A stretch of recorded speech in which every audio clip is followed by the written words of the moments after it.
Hi friends, welcome back. तो चलिए आज हम बात करने वाले हैं भारत डायनामिक्स के बारे में। तो ये स्टॉक ने काफ़ी ज़बरदस्त यहाँ पे न्यूज़ निकल के आते हैं। स्टॉक के लिए दो तगड़ी न्यूज़ यहाँ पे निकल के आ रही है। तो जो भी इसके शेयर होल्डर्स है उनके लिए काफ़ी ज़बरदस्त पॉजिटिव न्यूज़ यहाँ पे है। तो सबसे पहला न्यूज़ यहाँ पे ये है कि इस स्टॉक ने ना यहाँ पे डिविडेंड जाहिर किया हुआ है। तो अच्छा खासा यहाँ पे डिविडेंड जाहिर किया है। तो डिविडेंड के बारे में हम पूरा यहाँ पे देखेंगे। और सेकंड सबसे बड़ी न्यूज़ यहाँ पे निकल के आती है कि ये स्टॉक आपका स्प्लिट होने वाला है 1:2 रेशो से। मतलब जिसके पास इसका एक शेयर है उसको मिलने वाले भाई साहब 2 शेयर। तो कहीं ना कहीं स्टॉक के लिए काफ़ी ज़बरदस्त न्यूज़ यहाँ पे बैक टू बैक निकल के आते हैं। मतलब दो तगड़ी न्यूज़ है।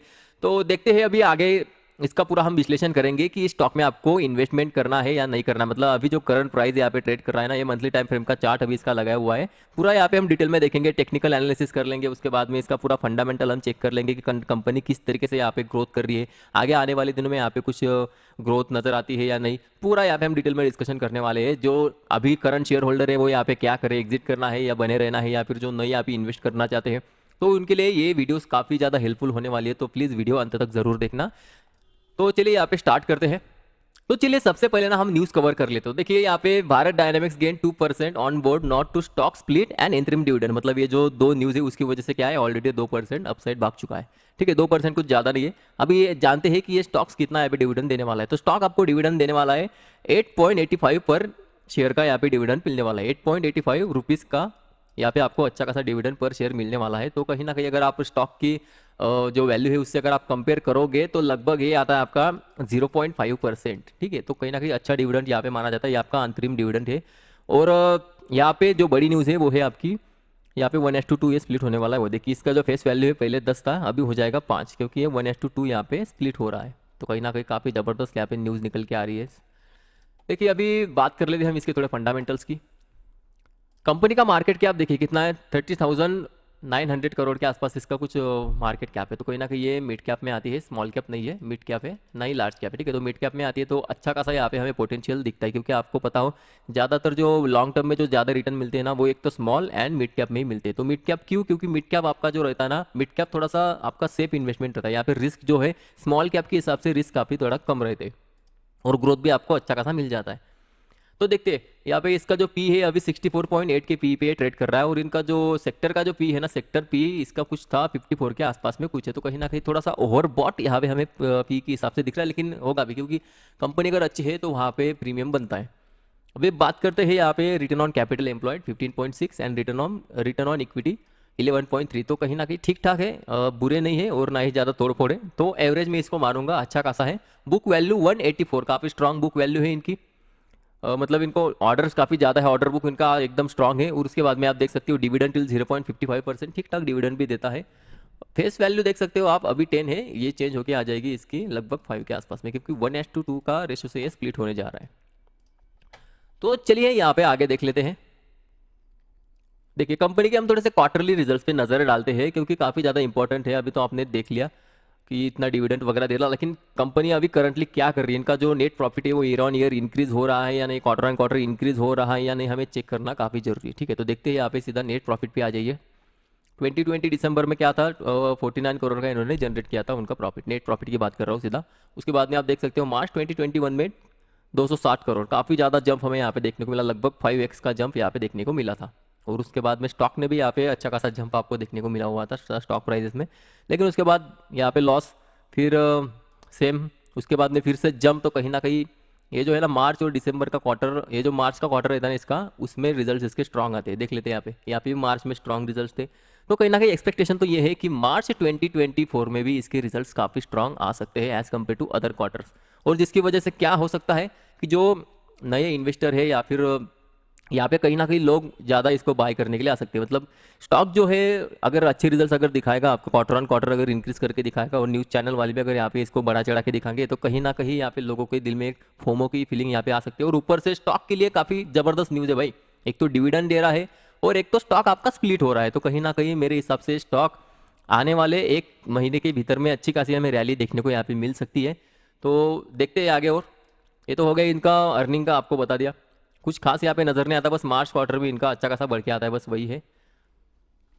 बाकी देखिए ईयर ऑन ईयर हम देखते हैं, मार्च 2012 में कंपनी कितना कमाती थी, 235 करोड़, 235 करोड़। उसके बाद में ईयर ऑन ईयर देखो इन्होंने इंक्रीमेंट किया हुआ है। यहाँ पे थोड़ा सा लगभग सेम ही था, यहाँ पे कुछ इंक्रीमेंट हमें देखने को नहीं मिला। लेकिन बाद में देख सकते हो आप 19-20 थोड़ा सा मतलब लगभग सेम ही था, ये जो था ना 4-5 साल लगभग इनका जो रेवेन्यू था, सॉरी नेट प्रॉफिट था, लगभग सेम ही था। उसके बाद में 21 में गिरा है, क्योंकि शायद अपना कोरोना की वजह से भी ये इफेक्ट हुआ होगा। उसके बाद में आप देख सकते हो मार्च 2022 में इन्होंने फिर से अपने लाइन पे, अपने पटरी पे वापस आ गए थे, लेकिन 2023 में अगेन ड्रॉप हो चुका है 352 करोड़। तो कहीं ना कहीं यहाँ पे शुरुआत हो चुकी है इनकी net profit year on year की ड्रॉप होने की।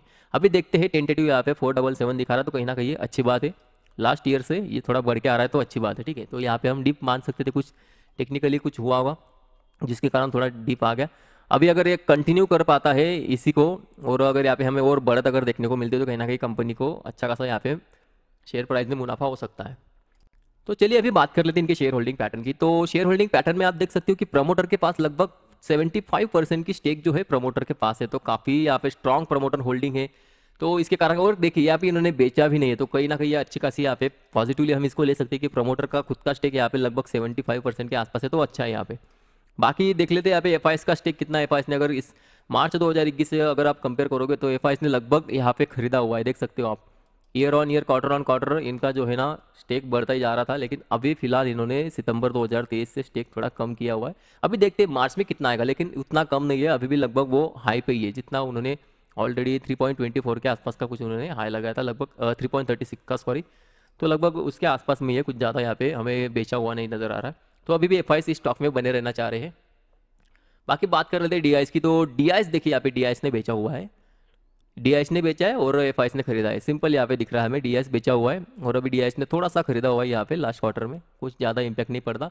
लेकिन ओवरऑल अगर आप देखोगे ईयर ऑन ईयर, तो ईयर ऑन ईयर इन्होंने बेचा हुआ है। बात कर रहे थे गवर्नमेंट की, तो गवर्नमेंट के पास अभी कुछ नहीं है, था छोटा सा यहाँ पे, लेकिन बेच दिया उन्होंने। देखिए यहाँ पे पब्लिक के पास आप देख सकते हो, तो पब्लिक ने यहाँ पे क्या किया है, लगभग अगर 2021 से कंपेयर करोगे तो उन्होंने बढ़ाया हुआ है। और 2022 में इन्होंने लगभग 22-23 यहाँ पे अच्छा खासा पीक किया, उसके बाद में बेचना शुरू कर दिया शायद पब्लिक ने भी। और अभी लगभग 8.64 के आसपास में पब्लिक की होल्डिंग यहाँ पे है। तो देख सकते हो ज़्यादातर होल्डिंग जो है प्रमोटर की है, उसके बाद में डी की है, उसके बाद में आती है पब्लिक और देन एफ। तो कहीं ना कहीं शेयर होल्डिंग पैटर्न देखते तो मुझे कुछ ऐसा यहाँ पे डरने घबराने की बात यहाँ पे नहीं लग रही है, क्योंकि पब्लिक के पास भी उतना नहीं है कि ज़्यादा यहाँ पे पैनिक माहौल आ जाएगा, और एफ के पास भी उतना अभी ज़्यादा नहीं है। और यहाँ पे देख सकते हो प्रमोटर के पास 75% है, तो कहीं ना कहीं शेयर होल्डिंग पैटर्न में कुछ यहाँ पे गड़बड़ नहीं नजर आ रही। अभी बात कर लेते हैं इनके current ratio and quick ratio की। तो करंट रेशियो इनका है लगभग 3.45 एंड क्विक रेशियो है 2.62। तो जैसे कि मैंने आपको ऑलरेडी एक्सप्लेन किया हुआ है current ratio and quick ratio क्या रहता है, कि अगर आपका एक करंट रेशियो अगर एक से अगर ज़्यादा रहे तो ये दर्शाता है कि कंपनी के पास एसेट्स ज़्यादा है एज कम्पेयर टू लाइबिलिटीज़, मतलब कंपनी के पास जो है ना एसेट ज़्यादा है, खर्चे कम है। तो ये अच्छा रहता है कंपनी के लिए एक से ऊपर रहना। तो कहीं ना कहीं यहाँ पे भी हमें कोई दिक्कत वैसे नज़र नहीं आ रही है। चलिए अभी हम बात कर लेंगे इसके रिवेन्यू और नेट प्रॉफिट, ऑलरेडी डिस्कस किया हुआ है। यहाँ पे ईपीएस की हम बात कर लेते हैं, अर्निंग पर शेयर। तो अर्निंग पर शेयर अगर आप देखोगे तो लास्ट ईयर से 2023 में देख सकते हो आप थोड़ा ड्रॉप आया हुआ है, क्योंकि बेसिकली यहाँ पे उनकी नेट प्रॉफिट भी ड्रॉप हुई थी, जिसके कारण यहाँ पे ड्रॉप हमें देखने को मिला। लेकिन अगर अभी नेट प्रॉफिट अगर बढ़ती है तो ये अर्निंग पर शेयर भी इनका बढ़ के आएगा, तो जिसके कारण स्टॉक आपको मूव करता हुआ दिख सकता है। बाकी यहाँ पे बुक वैल्यू पर शेयर की अगर हम बात करेंगे तो ये इनका ईयर ऑन ईयर इंक्रीमेंट ही होता जा रहा है, यहाँ पे कुछ हमें गिरावट देखने को नहीं मिल रही है। तो कहीं ना कहीं इनकी जो बुक वैल्यू है, सॉरी ये जो है कहीं ना कहीं ऑर्डर बुक है स्ट्रांग है। तो आने वाले दिनों में तो मतलब कंपनी के पास बिजनेस है, ऐसा नहीं कि बिजनेस नहीं है, तो ग्रोथ तो हमें यहाँ पे नज़र आती है। और यहाँ पे आप देख सकते हो रिटर्न ऑन इक्विटी, तो रिटर्न ऑन इक्विटी यहाँ पे गिरा हुआ है। बेसिकली नेट प्रॉफिट के ऊपर डिपेंड करता है सब, अगर आपका अगर नेट प्रॉफिट ही गिर रहा हो तो ये सब आपको सेम वैसे ही दिखेगा। डेप्ट टू इक्विटी मेजर पॉइंट यहाँ पे देख सकते हो काफ़ी पॉजिटिव है, क्योंकि इसके पास ना ये कंपनी ने कोई भी डेप्थ लिया नहीं है, क्योंकि ये पूरा नो डेप्थ है, पूरा जीरो डेप्थ है कंपनी के ऊपर। तो ये काफ़ी अच्छी चीज़ है कि कंपनी के ऊपर कोई डेप्थ नहीं है। तो ये है ओवरऑल मेरा व्यू यहाँ पे। अगर मेरे फंडामेंटल अगर देखोगे तो फंडामेंटली मुझे यहाँ पे कोई दिक्कत वैसे दिख नहीं रही है, और स्टॉक अच्छा है, डिफेंस सेक्टर का स्टॉक है। और जैसे कि आपको पता है गवर्नमेंट का जो फोकस है डिफेंस सेक्टर पे काफ़ी ज़्यादा, डिफेंस एंड इंफ्रा पे वो लोग ज़्यादा खर्चा कर रहे हैं, तो कहीं ना कहीं उनका फ़ायदा इन बीडीएल जैसे कंपनी को होता है।